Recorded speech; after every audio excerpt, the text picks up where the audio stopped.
Ang proseso po ng budget hearing sa House of Representatives ay dalawang parte po yan.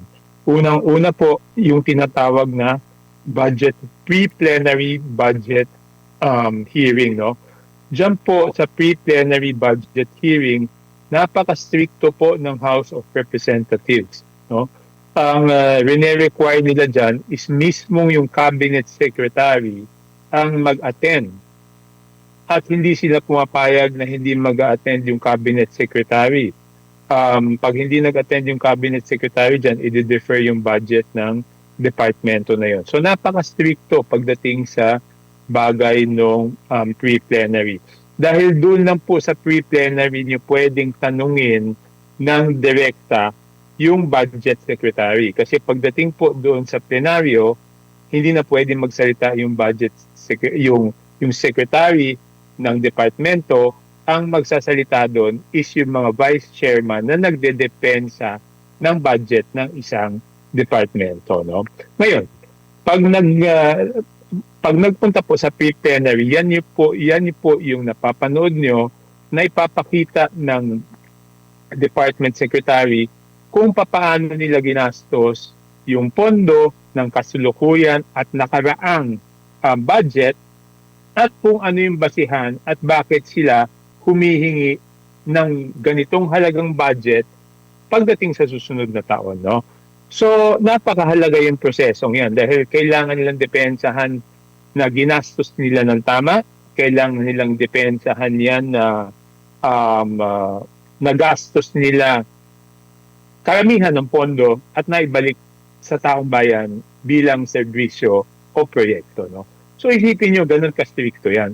Tapos, yung House of Representatives na mismong budget namin, hindi po dumadaan sa ganyang proseso. Ang gagawin nila is doon na lang sa plenaryo nila ipapasok yung budget ng House of Representatives. Kaya nga kanina rinaise up ko na yan ganitong kaaga sa unang araw para may schedule. So ano po ang difference nung sinasabi lang doon lang sa plenaryo? Pag sa plenaryo na lang, papaano kami magtatanong? Ang makikita lang namin is yung proposal ng budget na nasa NEP. Hindi namin matatanong papaano nyo ba ginastos yung nakaraang budget. Hindi namin matatanong bakit ganito ang hinihingi yung budget, no? Tapos, kung titingnan nyo po, pinadala ko sa inyo yung file, doon po sa NEP, makikita nyo po, for example, NEP 2026, no? Sandali po, hanapin ko lang yung aking file. NEP 2020, simulan natin ng NEP ng NEP ng 2025, no? Ang NEP, ang inapprove doon sa President's budget, ang inapprove is 16,345,154,000 para sa House of Representatives, no? Pero ang yan, tignan niyo po. Simulan po natin dito sa yan, tignan niyo po.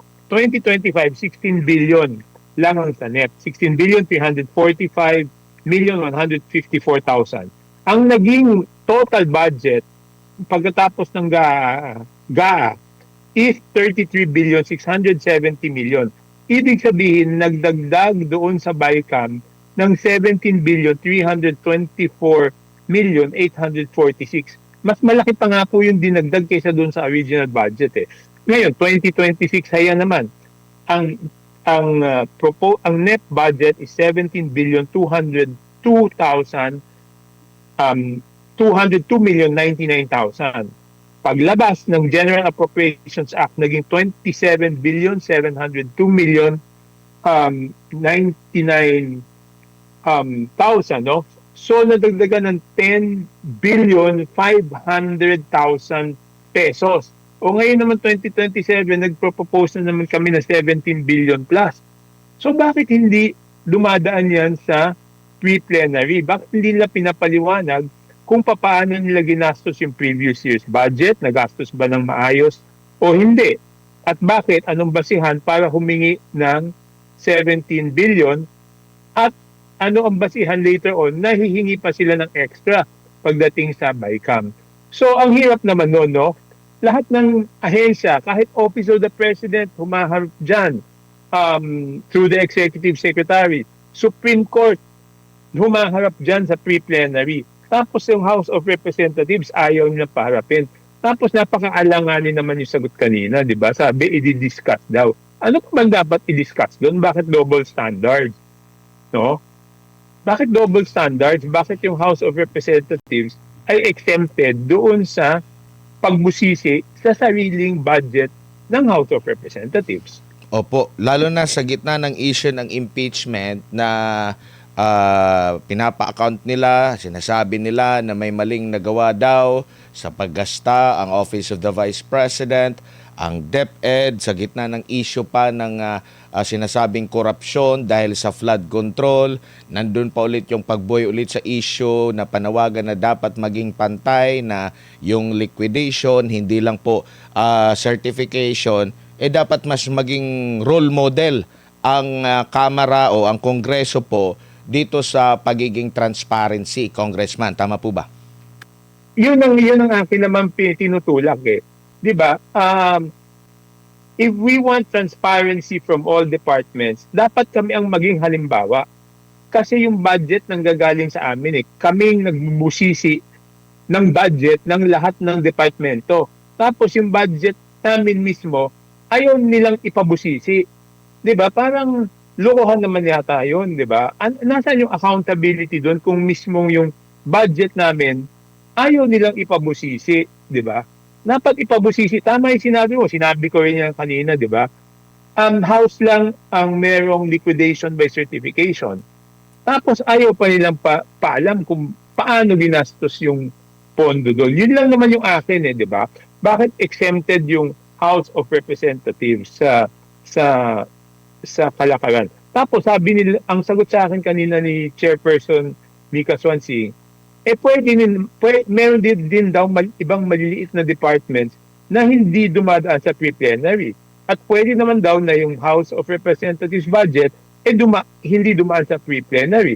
Kung gano'n naman pala, pwede. Bakit yung iba pinapadaan namin sa pre-plenary tapos kami hindi? So, ibig ko na sabihin, dapat pare-pareho ang standards pagdating sa budget. Dahil lahat naman yan ay pera ng taong bayan, whether ginastos ng executive branch, whether ginastos ng House of Representatives, maging transparent tayo sa ating mga kababayan. Yun lang yung akin dito. Opo. Lalo na sa mga pagtatalakay po dito sa impeachment, Congressman. Kasi laging nabubusisi na yung plano, bakit hindi ito nasama sa plano, di ba ganito yung plano ninyo, bakit iba sa implementation, like kagaya po nito sa NEP na inaprubahan na ganito lang halaga, tapos biglang tumataas na hindi namamalayan natin. So ano pa ang silbi na mag-approve pa ang presidente, ang ehekutibo na ganito lang ang budget mo na at the end naman, bigla namang tataas, hindi po ba sapat na ang panahon para mapag-usapan talaga na ganito na lang ang budget at mabubulaga ka na lang na hindi na deliberate na bigla na lang sipa po ang approve budget, Congressman. Tama po yan, Adbar. Diba, ang number one step is, lahat ng departmento to pag manood kayo ng budget, ipapaliwanag muna nila paano nila ginastos yung budget nung nakaraang taon, paano nila ginagastos yung budget ng kasalukuyang taon, ano yung mga programa at serbisyo na gagawin nila, kaya kailangan nila ng ganitong budget sa susunod na panahon. So ganun din dapat ang sa House of Representatives. Paano nyo ginastos yung budget ng 2025?